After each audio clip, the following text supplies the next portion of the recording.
আপনি কি কখনো এমন মৃত্যু দেখেছেন যে মৃত্যুতে কেউ ভয় পায়, আবার কেউ আনন্দে চমকে ওঠে?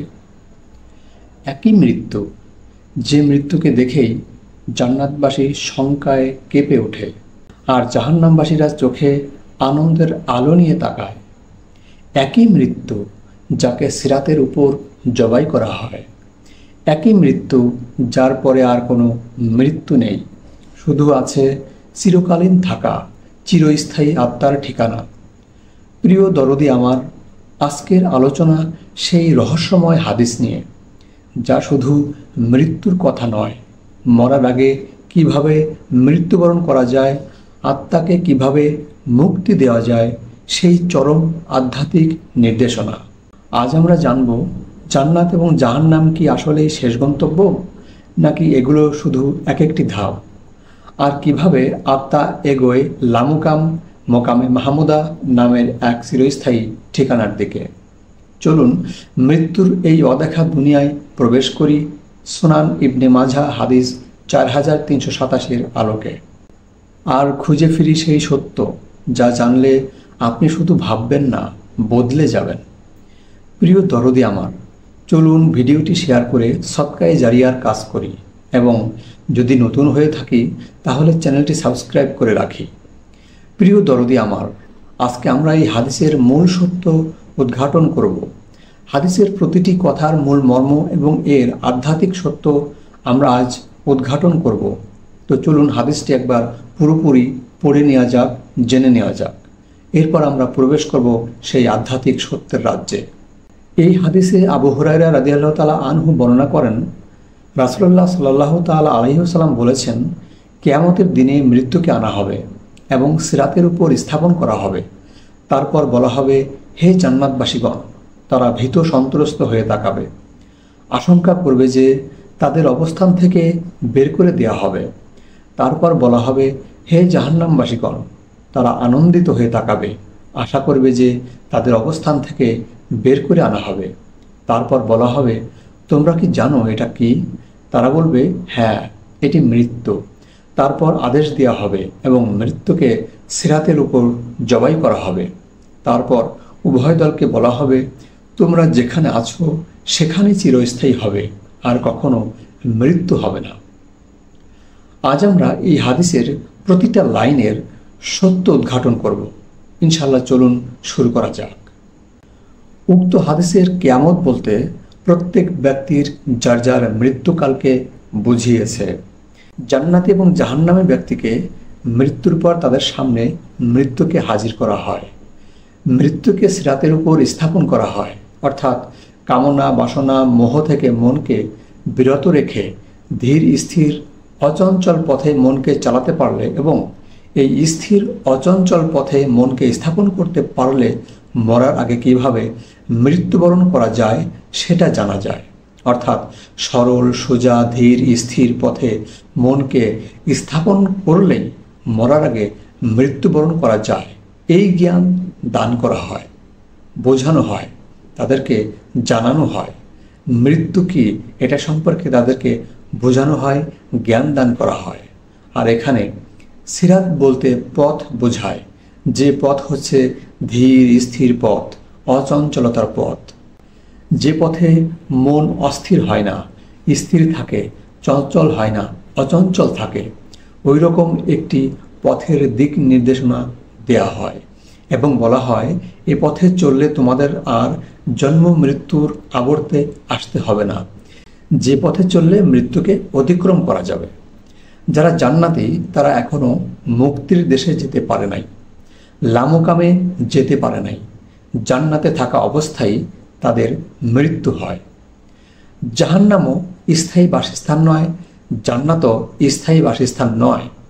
লামুকামে যাওয়ার পথের এগুলো হচ্ছে, অর্থাৎ জান্নাত জাহান্নাম হচ্ছে এক একটি স্টেজ, এক একটি অবস্থান। এই অবস্থানগুলো অতিক্রম করেই লামুকামে যেতে হয়। জান্নাতবাসীগণ মৃত্যুকে দেখে ভয় পাচ্ছে কেন? কারণ তারা বারবার মৃত্যুবরণ করাকে ভয় পায়। বারবার জন্ম মৃত্যুর চক্রে আবর্তন করাকে ভয় পায়, তাই তারা মৃত্যুকে দেখে ভয় পাচ্ছে। তারা এই আশঙ্কা করে ভয় পায় যে জান্নাতি অবস্থায় তারা যে স্টেজে যে স্তরে উন্নীত হয়ে এসেছে, হয়তো তাদের কোনো কর্মের কারণে তাদের ডিমোশন হবে, অর্থাৎ যে স্তরে আছে ওই স্তর থেকে নিম্ন স্তরে নামিয়ে দেওয়া হবে। তাই তারা মৃত্যুকে দেখে ভয় পায়। আর জাহান্নামীরা মৃত্যুকে দেখে আনন্দিত হয়। এর কারণ কি? এর কারণ যখন মৃত্যু সম্পর্কে তাদেরকে বুঝিয়ে দেওয়া হয় এবং এই মৃত্যুর আবর্তন থেকে কিভাবে বের হওয়া যাবে, লামুকামে যাওয়া যাবে, এটা জেনে তারা খুশি হয়, আনন্দিত হয়। কারণ যারা জাহান্নামী তারা জীবিত অবস্থায় জানতো যে ইহাই তাদের প্রথম এবং শেষ মৃত্যু, এবং মৃত্যুর পরে তাদেরকে জাহান্নামে চিরকাল থাকতে হবে। কিন্তু যখন মৃত্যু সম্পর্কে মৃত্যুর পরে সঠিকভাবে জানে এবং তাদেরকে বুঝিয়ে দেওয়া হয় যে পরবর্তীতে নবজন্মে যদি তোমরা সিরাত আল মুস্তাকিমের উপর সঠিকভাবে চলতে পারো, তাহলে তোমাদেরকে জাহান্নাম থেকে বের করে আনা হবে, এটা জেনে এবং শুনে তারা আনন্দিত হয় এবং উৎফুল্ল হয়। অর্থাৎ তারা মৃত্যু সম্পর্কে জেনে এবং সিরাত আল মুস্তাকিম সম্পর্কে জেনে আশ্বস্ত হয় যে তারা বর্তমানে যে অবস্থানে রয়েছে, যদি নবজন্মে সঠিকভাবে ধর্মকর্ম করে, নিষ্কাম কর্ম করে, সালাত পালন করে, তাহলে তাদের এই অবস্থান থেকে জান্নাতের স্তরে উন্নীত হওয়ার সুযোগ রয়েছে। পরিশেষে লামকামে যাওয়ারও সুযোগ রয়েছে। তারপর মৃত্যুকে উপলক্ষ করে তাদেরকে বলা হবে, তোমরা জানো এটা কি? এর অর্থ কি? এর অর্থ হচ্ছে একজন সাধক মৃত্যুর পূর্বে সাধনা করে, সালাত পালন করে, মোরাকাবা মুশাহাদা করে, আল্লাহর রাসূল প্রদর্শিত জীবন পদ্ধতি মোতাবেক জীবন পরিচালিত করে প্রাকৃতিক মৃত্যুর পূর্বেই কিভাবে মৃত্যুবরণ করা যায় সেই বিষয়টা জান্নাতি এবং জাহান্নামী উভয় ব্যক্তিকেই সুন্দর করে বুঝিয়ে দেওয়া হয়। তাই এখানে মৃত্যুর আগে মৃত্যুবরণ করা যায় কিভাবে, সেটাকে উদ্দেশ্য করে বলা হয়েছে যে এটা জানো কি? অর্থাৎ এভাবেই তোমাকে প্রাকৃতিক মৃত্যুবরণ করার পূর্বেই মৃত্যুবরণ করতে হবে, মরার আগে মরতে হবে। তাহলেই তুমি জান্নাত এবং জাহান্নাম থেকে পরিত্রাণ পেয়ে লামকামে স্থিত হতে পারবা। তারা যখন বুঝতে পারবে তখন তাদেরকে জিজ্ঞাসা করা হবে যে এটা কি? তখন তারা বলবে, অর্থাৎ বুঝতে পারবে যে কিভাবে মৃত্যুবরণ করতে হয় প্রাকৃতিক মৃত্যুর আগে। তখন তারা স্বীকারোক্তি দেবে, হ্যাঁ, এভাবেই মরার আগে মৃত্যুবরণ করলেই লামকামে যাওয়া যায়। এরপর জান্নাতি এবং জাহান্নামে উভয়কে নবজন্মে পাঠিয়ে দেওয়া হয়। এরপর হাদিসে বলা হয়েছে আদেশ দেওয়া হবে। এর অর্থ হচ্ছে যখন উভয় ব্যক্তি নবজন্মে এসে একজন সিদ্ধ গুরুর আদেশ নির্দেশ মেনে আদেশ অনুযায়ী মোহাম্মদী জীবন আদর্শ অনুযায়ী জীবন গঠন করবে, তখন তারা ধীরে ধীরে সিরাত আল মুস্তাকিমের উপর প্রতিষ্ঠিত হবে, অর্থাৎ সিরাতের উপর প্রতিষ্ঠিত হবে। অর্থাৎ প্রাকৃতিক মৃত্যুর আগে তারা মৃত্যুবরণ করবে। এর অর্থই হচ্ছে পুল সিরাতের উপর মৃত্যুকে জবাই করা। এখানে জবাই অর্থ জবেহ করা। এর অর্থ হচ্ছে নফসকে পবিত্র করা। যে ব্যক্তি সিরাত আল মুস্তাকিমের উপর প্রতিষ্ঠিত হয় সে ব্যক্তি প্রাকৃতিক মৃত্যুর আগে মৃত্যুবরণ করে এবং তার নফসকে সিরাত আল মুস্তাকিমের উপরে, পুল সিরাতের উপরে প্রতিষ্ঠিত করে।